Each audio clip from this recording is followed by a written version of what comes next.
Today's video is going to be a pretty niche tutorial, but I'm hoping there'll be at least one helpful nugget in here for everyone. For YouTubers, I'm going to show you how I never forget to take a thumbnail. For Instagrammers, I'll show you how I turn those thumbnails into seamless carousels. And for everyone else, I'll share some BTS of how I light and shoot my product B-roll to achieve a consistent look and branding. Let's get undone. Gerald Undone. He's crazy. What's happening, everybody? I'm Gerald Undone, and I ain't no holla back girl. So normally for my videos, I shoot my talking head A-roll here, and then I edit the video and take notes on the shots that I need to better illustrate what I'm talking about. This is not an uncommon strategy, but what I like to add to my list, usually near the top, is a hero shot of the product that I feel will double as a good thumbnail. This shot is usually the one that I spend the most time on to make sure I'm happy with it, and that it's good quality, and that the focus is absolutely precise. This extra care will allow me to use this image for multiple purposes later on. So let's start with a quick example of me demonstrating how I get one of those shots, and then we'll discuss the different ways to use it. Okay, so like I said, after I shoot my A-roll, I take it into edit, and then I write down all the shots that I think I need to better illustrate my point. And when I get to a point in the video that I think will be the right time to make the hero shot, that's when I write down hero shot, and I'll usually put thumbnail in all caps next to it so I know that's also going to be your thumbnail, shoot it in a particular way.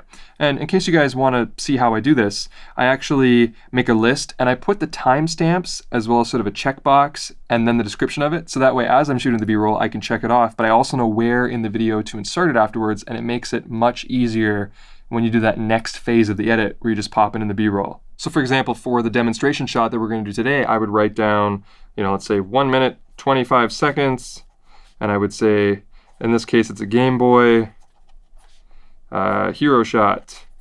And then I would put thumbnail so that I know that I need to follow my thumbnail procedure. Okay, so let me just grab the Game Boy here. This is going to be our product for this example. So normally when I do these shots, here's a little tip, I use the same purple backdrop that I use for my A-roll. By the way, this is not, a lot of people think this is a backdrop. This is just a wall. It's a painted purple wall. People say, why do you see the end of your backdrop in the frame? This is not the end of my backdrop. These are base traps that are in front of the wall. So you can actually say I can tuck my hand behind it. Might have broken some of your brains to see it like this, but that's a wall. Anyway, so I use the same purple background and the same table that I use in my A-roll, and that keeps it consistent. And it also helps when a bunch of different channels all release videos at the same time about the same topic, because people will still know which video is mine just because of the look of it. So even though I don't even have my face in the thumbnail, they'll know that's the Gerald Undone video, probably because I shoot it the same way I shoot myself in the A-roll. Does that make sense? Okay, now we're gonna bust out a tripod because a tripod is very important for this shot.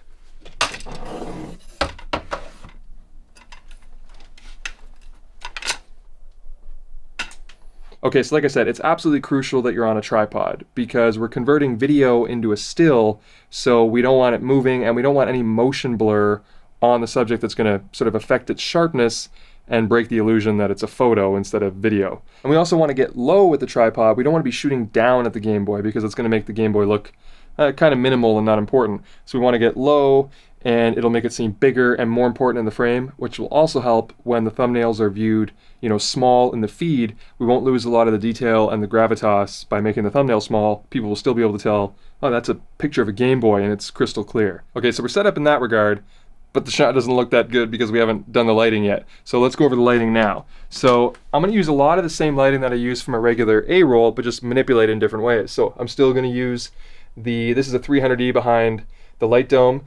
And sometimes people ask me about this half grid. This is actually so I can hold products up and they don't get blown out by the bottom half of the light, but the top half of the light still lights my face well. And it actually works well when I do product shots on the table as well. For that same reason, we're directing with the grid onto the product. The light behind it, which you can see, I'm recording the shot as it is now. The light behind it is this aperture, let me turn it off so it doesn't blind you. It's an aperture 672 panel, which shoots up at the wall here. And when we turn it on, you can see it gives it sort of a gradient. Unfortunately, this gradient is what causes the problems on YouTube that makes that banding. A lot of people ask if my shots have banding. No, that's YouTube that does that. If ever you have a dark gradient, especially a smooth one that's dark, you're gonna get heavy banding. So I probably wouldn't advise people paint their wall purple and then evenly light it with a gradient because YouTube's 8-bit just ruins that. But anyway, it's okay for what we're doing here because we're gonna use high bit depth and turn it into a photo, so we're not gonna see any of that banding. And then over here, this is the Godox VL150 and this is the Light Dome Mini, and this one's kind of giving it like a bit of a kicker light. Now I might change these lights on the shot so you can actually see what's happening, but I normally use another light, and we'll set that one up now. So this one is an Aperture 120D Mark II, and normally I use this as either a fill or a key on this side of the object if I want to shine that on. So I'll actually show you, I'll point it at the Game Boy now, and you'll be able to see in the shot what it does. So we'll point this down at the Game Boy, and then I'll turn up the power so that you can see. So as we increase the power here, you can see it really illuminate the face of the Game Boy, but it also adds a rather severe shadow here on the table. So the way that we deal with that is I bust out my 5-in-1 reflector, which, by the way, for, you know, bang for buck, if you don't have one of these like 5-in-1 reflectors, get one, because it's probably the cheapest, best tool in your arsenal for, you know, manipulating light quickly and easily. And I just usually use this sort of scrim portion. I'm just going to hold this up, but you can see how it changes the shot. It completely eliminates that harsh shadow, but also gives us a lot of nice light on this side. So I'll turn it off. So that was before and after. Now, if I want to put this on, what I'll do is I'll grab a light stand.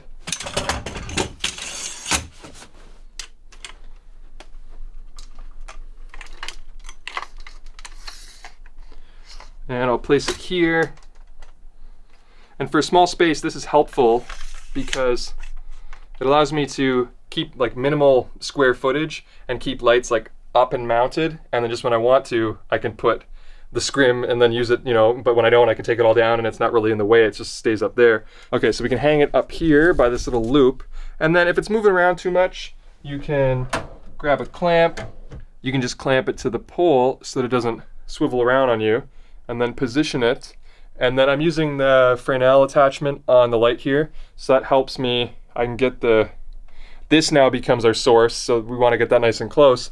And then we use the Fresnel attachment to dial in the light how we want, and then illuminate this back side, which now when we look in the shot, off and on. We could also try turning off my key light from my A-roll shot and see how that affects things if we want to add a little bit more contrast. And we can also try turning off the VL150 that was like my hair light and see what that looks like. I think I like that better for separation. And then usually I adjust the power of the background light to, I don't know, I usually have it brighter for when it's on me, and I turn it down a bit for when it's here. So I'll adjust it down until I like it. Probably something like that, just till I get, you know, good separation and contrast. Now I start to add in my accent lights, which are normally orange and purple. Purple, obviously, because I've established that. And then this orange color, which is hue 35 on RGB lights, I think complements it nicely. And I do this one to tie in that sort of orange coloration. I think it plays nice on the table, but also it, again, sort of fortifies that branding. So usually what I'll do is I'll place them in the shot, sort of out of the frame and behind the product. Generally what I'm trying to do here is to just add a little bit of accent on it. I don't want to contaminate the product. The Game Boy is not purple. I don't want to make it purple because that doesn't help you see what the product looks like. So I want to keep the product looking natural and correct, but just add a little, you know, Undone splash on it. So normally I'll just get in here and then I'll look at the shot and I'll adjust the intensity to add just a little bit of light on the side, but it adds up. This is a white object. If it was like a black camera, I have some shots obviously where the light looks really nice as it kind of just like illuminates the reflections on the side of lenses and stuff like that of the camera. But with the Game Boy, it's not as pronounced. So for the last step, I'll just adjust the brightness. I'm turning on the brightness of this light here just until I get it. When I turn on the brightness of that light, it makes the orange a little bit more prominent. And then I can check the brightness of this light here until I get it the way that I like it. Now, normally what I do is two things. I'll get the angle right, which I also have to check for reflections. So you see how there's that highlight moving back and forth on the screen? So we'll get rid of that by turning it a bit more. And this just gives it a little bit of depth to not have it completely flat straight on, and it helps with the lighting as well. So now we can see a little bit of purple down there and a little bit more orange along here. And the screen looks nicer. And now we have to check our focus, because when you put something on an angle, there's a depth of field issue. And something that always kind of bugs me about product is when you want me to look at the whole product, but part of it isn't in focus. So I usually shoot probably a lot more stop down than you would think. Like right now I'm at f4, but often I'll shoot f5, 6, 7.1, f8 if I have to get the entire product in focus. past the product can be out, but the whole product needs to be in focus. And the more of an angle you put something on, the more you're gonna have to stop down. Okay, so I'm happy with the shot. I'm ready to record. Again, I don't do any camera movement here because we're trying to also use it as a photo. So we can always keyframe in some camera movement in post, but I'm not gonna touch anything here. So usually what I'll do is I'll press record.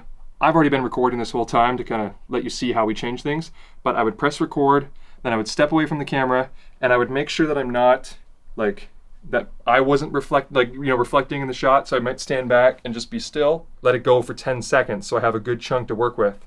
And I usually won't work with the first couple seconds because there might have been a bit of shake from me pressing record.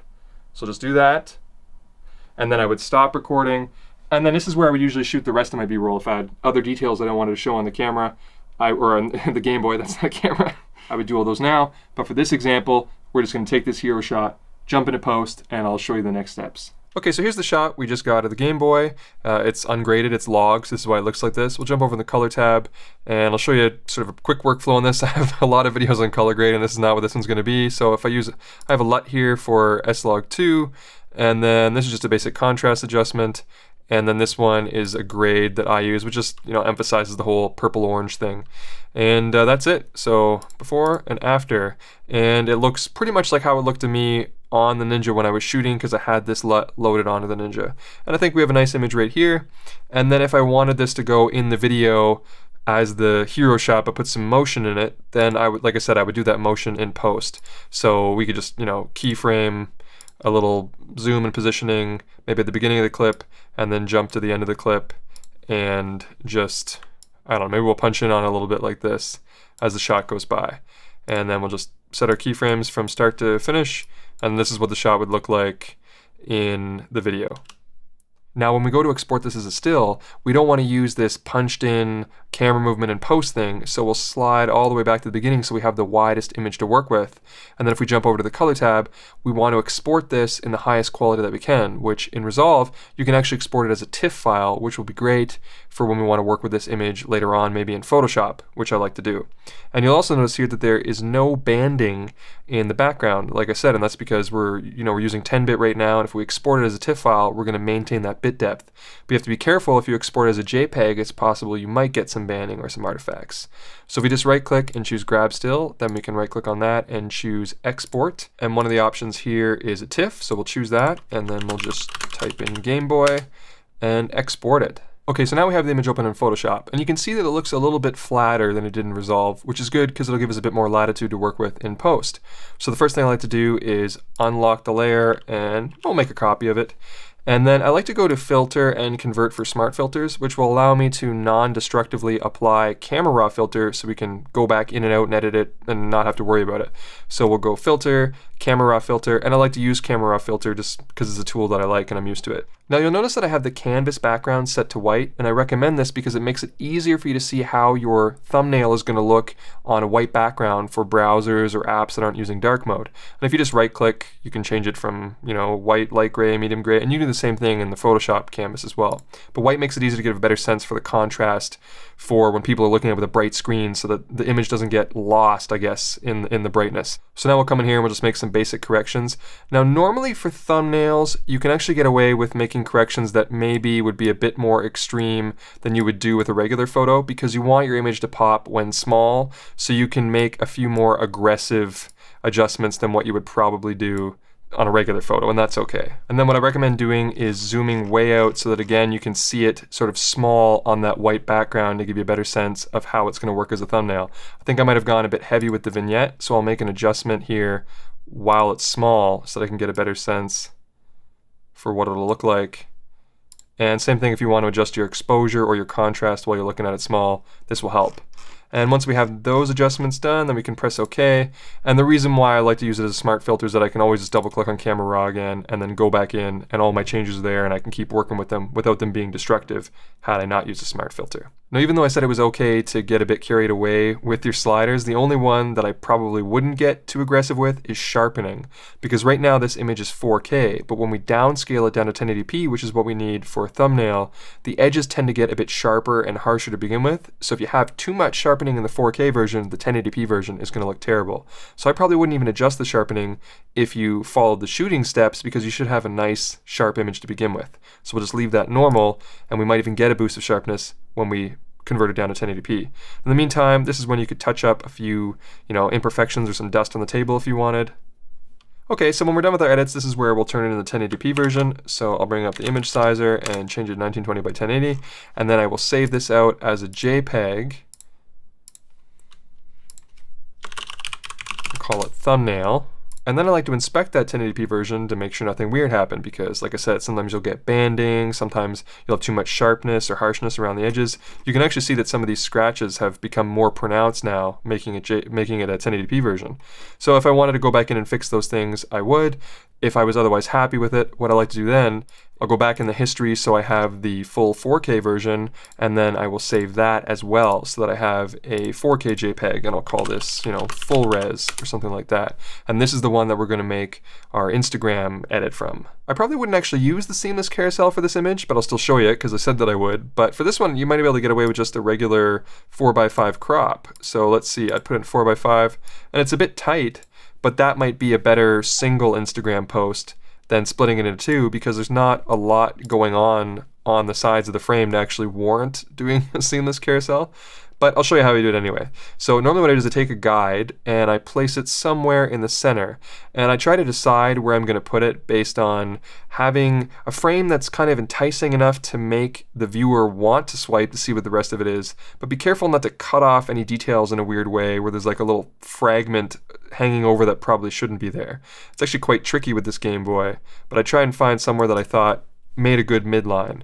Then I'd bring up the crop tool and I'd still have it set to 4:5 up here. But now if you have snap enabled, you can just slide the crop frame over until it snaps to that guideline there and to the top and bottom. And once it's snapped in place, you just activate the crop, and then you can save this out as another JPEG if you want. And in this case, I would call it Game Boy Insta 1. And we'll save that, and then we go back in the history to before we cropped, activate the crop again, and then this time snap it over to the other side of the guideline, activate the crop, and then save this one as Game Boy Insta 2, and we'll choose a JPEG, and then save it. And then we can just inspect the two halves here in JPEG form, and if we're happy with the way they look when switching back and forth, then we can go ahead and upload them to Instagram. This is what I was talking about, by the way, about having a little fragment detail here on the side for the E on Game Boy. Ideally, I probably wouldn't crop it right there. I can go back and see if I can finesse it, but then I would probably cut into the start button. So there's probably no perfect scenario here with this Game Boy, but try your best. I'm also going to save out just a standard 4:5 crop here, because I think it'll also serve as an example for people that ask me all the time, how do you get such high quality Instagram post out of a video grab? And you can see that this one is quite high quality on its own, and this is the 4K version, and they're just 4K stills, but I'll do the 4:5 one and upload this to Instagram too, so go check me out on Instagram and you can see the examples. Now when you go to Instagram, go to upload your photos, choose the first image, the one that'll be on the left, expand it for the 4:5 crop, then choose the multiple images option, and then choose the right photo, and press next, and then now you'll have the seamless image. So just caption it and post it, and you'll have a high quality swipeable thumbnail. You don't have to do the seamless method, of course. You can just post it 16:9 or crop it any way you want, but I've done the seamless thing a few times, and whenever I do, I get quite a few requests asking me how I make them. So there you go. Of course, if all of this sounds like too much work, you can always just hold the product up and look surprised and or amazed that you're holding it.